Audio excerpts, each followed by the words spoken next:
You know, it's come to my attention that some coaches out there are telling their subscribers that, hey, you don't have to take any action. And if you do, you are absolutely forcing the 3D. If you want to know what I think about that, and I'll give you a hint, then you're going to want to stay tuned.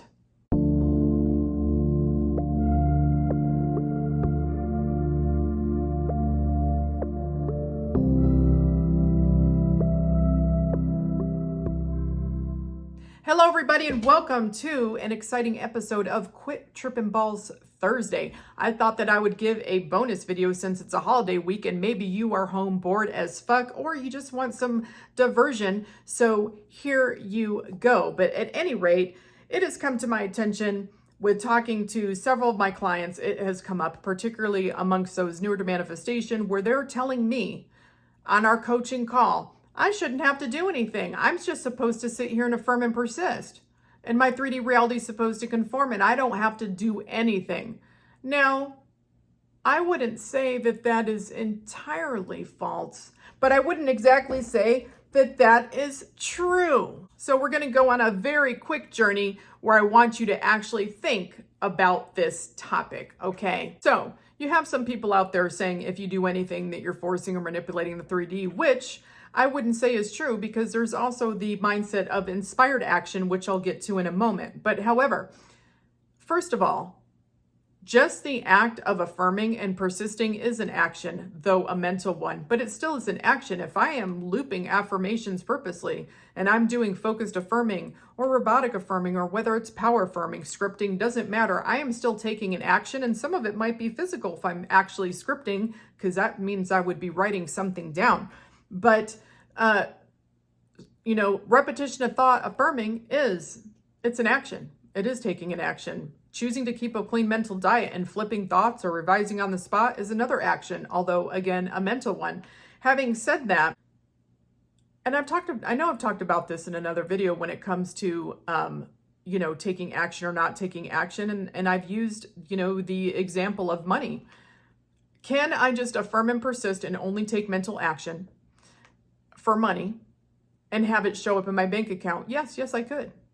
Is that personally how I actually want to receive a manifestation? No, it's actually not. And there's a handful of reasons, but it's just due to some assumptions that I have about if money were to just randomly show up in my account. And you know what? Not everybody has those assumptions, and that's totally cool. And if you manifest that, awesome.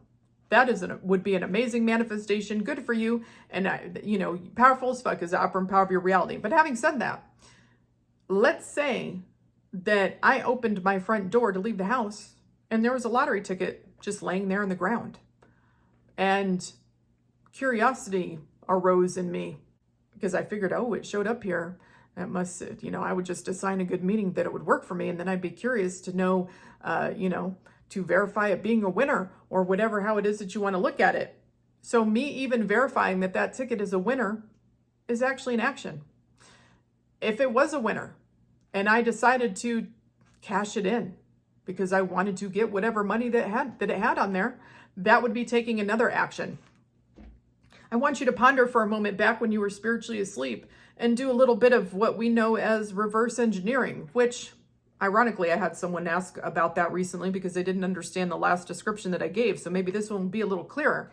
But think about things that you've experienced in the past before you knew about manifestation. So like, let's say you bought a house or you rented an apartment or you entered into a new relationship or, you won something, like maybe you won a contest. Think about the different things that have happened in your life and the thoughts that you had prior to them happening. So like, prior to you winning something, did you think I'm going to enter this and I'm going to win? I feel like I'm going to win. I'm feeling super lucky. Like this is mine. It belongs to me because I know a family member of mine when they were a child won a Wii, that game device that really doesn't exist anymore. But at any rate, it was a prize of a raffle at some event that they had at school. And guess what? They were telling everybody that it was theirs, that they won. And they won. Period. So what type of thoughts did you have prior to winning something? What type of thoughts did you have prior to getting a job that you were successful with or, getting that apartment or buying that house? But at any rate, think of just some different life events and what you thought surrounding those life events when you were spiritually asleep. because you had some thoughts about them, but then ended up taking some sort of inspired action. So now I've explained a little bit of what the reverse engineering was, right? As you think of things when you were spiritually asleep, you didn't know about manifestation. What were your thoughts surrounding them? Okay, prior to it manifesting. But then think about some of the actions that you might have taken. Like maybe you decided to put an offer in on a property even when, there were multiple bids. And maybe when that offer, you included like a letter about why you would be the best choice for the seller. Or maybe, you decided to go in with a certain type of offer, or, maybe for the job that you landed that you were thinking, positively about it, that you was going to get it, it was belonging to you. You took some action and you followed up with the interviewer. Maybe for the apartment that you got, you made by to stop by a couple times and you made a great impression on the leasing office. Maybe with a relationship that you manifested, you bought that person a little gift, or you were sending them cute memes, or you were doing things that they said that they really liked that you did, and you would just do them and you would take inspired action to do so. Like maybe you found out what that person's favorite meal was and you cooked it for them. Or, you found out what their favorite movie was and you went and got a copy or bought a copy and then you watched it like during a date night. Just think of some things that you might have done that you thought, oh, I'm going to do this because I really think that this is going to help me with whatever this situation is. This is going to make this person happy. This is going to make this employer consider me more. This is going to make this seller or apartment lease person consider me more, whatever that it was. But all those things you would have said, well, those were inspired action. Those were just things that I chose to do. Or, maybe you were having someone in your 3D reality wasn't being fully pleasant to you and you put your foot down, you set a boundary, and your mindset was, well, if I set this boundary, this person's going to honor that because people tend to honor my boundaries. And then you found the person didn't repeat the behavior, but you said something in the 3D. So what I'm trying to point out to you is that when we were spiritually asleep, we typically took some sort of action. A lot of times it felt inspired. We didn't necessarily feel like we were forcing anything. We would just feel, the movement, the push, or whatever to do something, to say something, which is still taking an action. And then we would ultimately get what we wanted. Either the person's behavior would change or we would just get whatever it was that we wanted in the first place.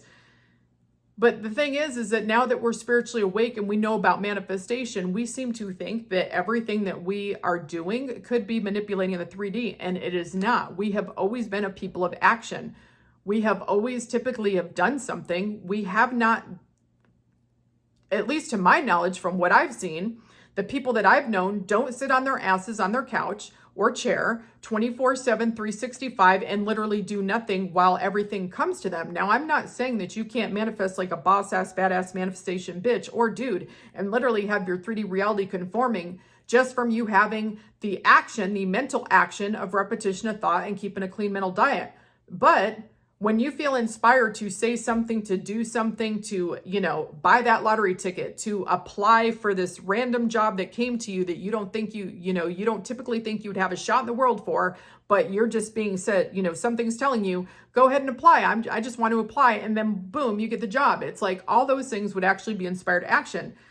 You've got to take that thought process that I can't take any action at all and put it literally in the trash where it belongs, because while manipulating the 3D is not something you want to do, like forcing the 3D, on the other hand, you don't want to sit on your hands and never do anything and cause yourself your own unintentional delay because you're sitting there telling yourself, if I do something, I'm going to be manipulating or forcing the 3D and I'm not going to get my shit because I'm supposed to just sit here firm and persist. No, the fuck you're not. I don't think I can make it clearer. We've always been a species of action. We have always taken some sort of action. Do you have to take action? No. But are you most likely going to do something? Probably. Whether it be you apply for the job or you go to the interview or you even just choose to talk to somebody about it, that would still be taking an action. So let's say I wanted a different job and I'm, I go to the store and I run into somebody and I tell that person, oh yeah, I am, going to be doing a job change hopefully soon. I really am interested in a couple different companies and this person says, oh, you know what, I got a connection there. Or maybe they say, oh, you know what, I work there now and I actually would be the hiring person, or I know the hiring person.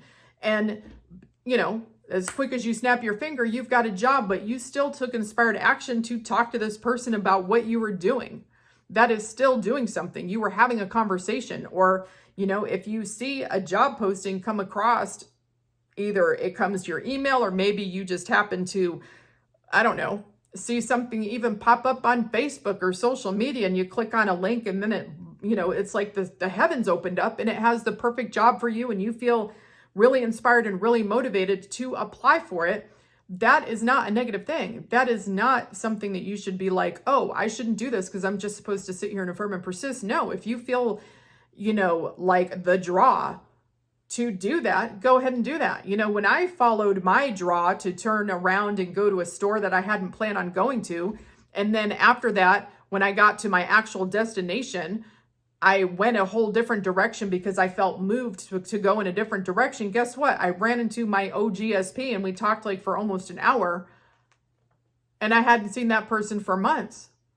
So if I hadn't stopped at a different store that I felt so moved to go to that I actually made myself turn around and go to it, and then when I got to the store, if I had not gone a different direction, I wouldn't have run into the OGSP who would have been in and out. If I didn't stop at that other store, I would have missed them completely. So a lot of times what we feel inspired to do can quite often lead to us getting our shit. So put the notion that you can't do anything in the garbage can. What you don't want to do is you don't want to try to force a 3D, and there's a difference with that. So like if you feel inspired to write a follow-up thank you email or card to the group of people that interviewed you, because you just are like, I like leaving a good impression and I feel moved to do this, that would be one thing. But if you called every single hour to talk to somebody in that office to see if you got the job, that would be manipulating or forcing the 3D, or to see what else they might want to know to hire you. That would be manipulating or forcing the 3D. If you ran across a funny meme and you decided to send it to SP who you haven't talked to in a few days, or maybe you hadn't talked to him that day and you just were like, oh, I'm going to, you know, this is so funny, I'm going to send it to him. And you do it kind of without thinking. That is just taking inspired action. And some people have taken that inspired action after not even talking to SP for like 6 months and wish them a random happy birthday because they just wanted to wish them a happy birthday. And they didn't expect that to necessarily do anything, where they just ran across a funny meme and they sent it to SP. And guess what? That was a catalyst that got them their manifestation, versus I'm going to scour the internet for something to send SP in order to see if they're willing to talk to me or to force them to talk to me. No, like you don't want to manipulate the 3D. You don't want to try to force a 3D. But if you want to buy a lottery ticket, buy a lottery ticket. If you want to apply for a job, apply for a job. If you feel like messaging your SP, message your SP if you want. You can, if you want to set a boundary because someone's rude as fuck to you, set a fucking boundary. You don't have to be a doormat just because you manifest. We have always taken some sort of action, and a lot of times it has been inspired. It has just been something that's come to us, and it's just something that we've just gone ahead and done. And we didn't feel the need to second guess every single time that we try to take a step. But when we find conscious manifesting, now we want to second guess every single thing that we do. And you know what? It's not necessary. And it doesn't help when you have these coaches telling people that you just have to sit there and affirm and persist, and that you're not supposed to take any action at all. Now, I think some coaches have been misunderstood, because I think what they were trying to tell their followers was, you know, there's no need to force or manipulate the 3D, but you might feel inspired to do something, and that's okay, because that's something totally different. And that's fine, because there are some coaches who tell their subscribers that, and that's totally cool. I tell people, hey, you know what? At the end of the day, do what you want, because you can't mess up your manifestation. You just might end up creating your own intentional delay, especially if you have some assumptions about whatever it is that you're doing. But having said that and put that aside, what I'm talking about is the people out there that are literally being like, don't take any action at all. You never have to take any action. You should just sit there and affirm and persist, because that's not true either. And affirming and persisting and keeping a clean mental diet, like I said, is another form of an action altogether. So I'm hoping this video has been helpful to you to clear up that, yes, you can take some action, especially if it feels inspired to you, that you're not supposed to necessarily sit with your ass glued to a chair and do nothing but affirm and persist, that there's a lot of things going on the world around you, and it's normal to like get up and interact with the world around you, period, and use assumptions that you already have in your favor. If you feel like you set a boundary that's going to get people to change their behavior, and you feel inspired to set a boundary because someone's acting like a D-bag in your 3D reality, then go ahead and do that. You're not going to mess up your manifestation,